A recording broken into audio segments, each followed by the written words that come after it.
नमस्कार, मैं डॉक्टर कंचन, भारत होम्योपैथी में आप सभी का स्वागत करती हूँ। आज हम बात करेंगे मिसकैरेज यानी कि गर्भ का ना ठहरना। तो काफ़ी फीमेल्स हैं जो इस चीज़ से सफ़र करती हैं और मिसकैरेज होने के बाद उनको क्या होता है, उनको फिज़िकली और मेंटली ट्रॉमा से वो गुज़रती हैं और वो काफ़ी परेशान रहती हैं, बहुत स्ट्रेस में रहती हैं कि उनका मिसकैरेज हो गया है, आगे जाके क्या वो कंसीव कर पाएँगी कि नहीं कर पाएँगी। तो ये सारी चीज़ें जो हैं पेशेंट बहुत ज़्यादा सफ़र करते हैं जिनका भी मिसकैरेज हुआ होता है। तो हम बात करते हैं कि आखिर क्यों होता है मिसकैरेज, इसके पीछे का क्या रीज़न है? तो देखा गया है कि मिसकैरेज जो है वो ज़्यादातर कब आपको किन वीक्स में होता है, या तो 20 वीक्स के अंदर होता है या तो 3 महीने के अंदर हो जाता है मिसकैरेज। अब ये मिसकैरेज क्यों हुआ है? आखिर क्यों 20 वीक्स में ही कुछ फीमेल्स हैं जिनका मिसकैरेज हो जाता है, तो उसके पीछे का ये रीज़न है कि अगर पेशेंट किसी मेंटल स्ट्रेस से गुजर रहा है तो उसके वजह से भी उसको मिसकैरेज होने के चांसेस बढ़ जाते हैं। दूसरा, अगर हम और भी कुछ रीजंस के ऊपर फोकस करें तो होता है डायबिटीज़ या हाइपरटेंशन। डायबिटीज़ यानी कि शुगर और हाइपरटेंशन यानी कि आपको बीपी की शिकायत है, आप प्रॉपर तरीके से मेडिकेशन नहीं ले रहे हो, अपने बीपी को और अपने शुगर को कंट्रोल नहीं कर रहे हो, तो उसके वजह से भी मिसकैरेज होने के चांसेस बढ़ जाते हैं। नेक्स्ट, अगर हम मिसकैरेज होने के रीज़न पे फोकस करें तो वो होता है क्रोमोसोम्स।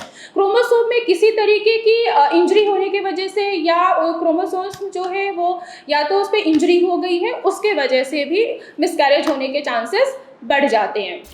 अगर और भी हम रीजंस के ऊपर फोकस करें तो ज़्यादा स्ट्रेस लेने से या किसी तरीके का एक्सीडेंट हो गया हो अचानक से, तो उसके वजह से भी मिसकैरेज होने के चांसेस बढ़ जाते हैं।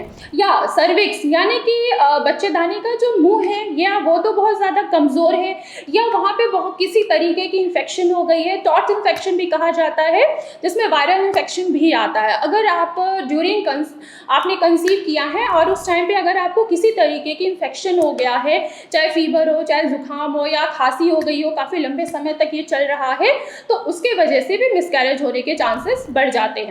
और उन लेडीज़ में ज़्यादातर मिसकैरेज होने के चांसेस बढ़ जाते हैं जिनकी 1 से 2 मिसकैरेज ऑलरेडी पहले भी हुआ हो, तो उनमें ज़्यादा चांसेस होता है कि उनका मिसकैरेज हो सकता है।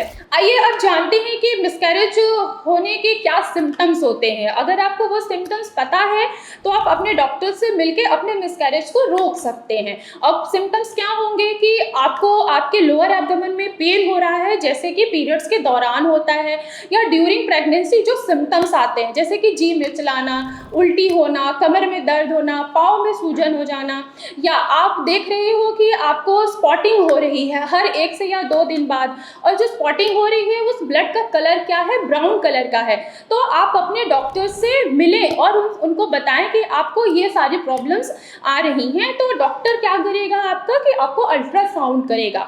तो अल्ट्रासाउंड में आपको ये देखने को मिलेगा कि जो एम्ब्रियो होता है वो क्या उसकी हार्ट बीट चल रही है। अगर हार्ट बीट चल रही है तो डॉक्टर्स क्या करते हैं कि क्या करेंगे आपके डॉक्टर्स कि आपको इंजेक्शन या कुछ मेडिकेशन देके आपको आपके मिसकैरेज को वो वहीं पे रोक देंगे।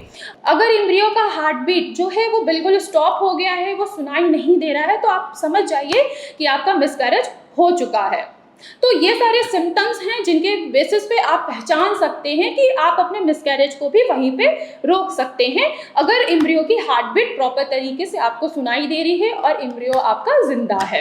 आइए अब हम बात करते हैं कि मिसकैरेज के बाद आखिर आपको अपना ख्याल कैसे रखना है। तो आपको अपना ख्याल बहुत ही ज़्यादा अपने लिए सतर्क हो जाना होता है कि अगर आपका मिसकैरेज हुआ है तो एटलीस्ट आपको 2 से 3 या उससे ज़्यादा भी आपको बेड रेस्ट की ज़रूरत होती है। कोशिश करिएगा कि मिसकैरेज होने के बाद तुरंत ही आप रिलेशन ना बनाएं। नेक्स्ट आपको क्या करना है कि आप अगर मिसकैरेज हुआ है आपका, तो आप एटलीस्ट डॉक्टर्स की सलाह के बगैर आप दोबारा से कंसीव करने की कोशिश नहीं करिएगा। एटलीस्ट गैप होना चाहिए, 2 से 3 महीने का गैप होना चाहिए, देन उसके बाद आप कंसीव कर सकती हैं।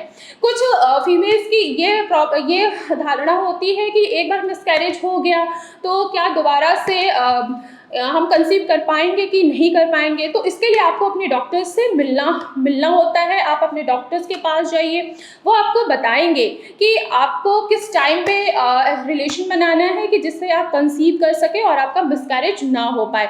वो आपको पहले चेक करेंगी, आपका अल्ट्रासाउंड कराएंगी, आपका सर्विक्स चेक करेंगी, क्या आपके बच्चेदानी का जो मुंह है वो उसमें किसी तरीके का इन्फेक्शन तो नहीं है, या वहाँ पे किसी तरीके की स्वेलिंग तो नहीं है। अगर ये सारी चीज़ें नहीं हैं तो आप आसानी से कंसीव कर सकती हैं।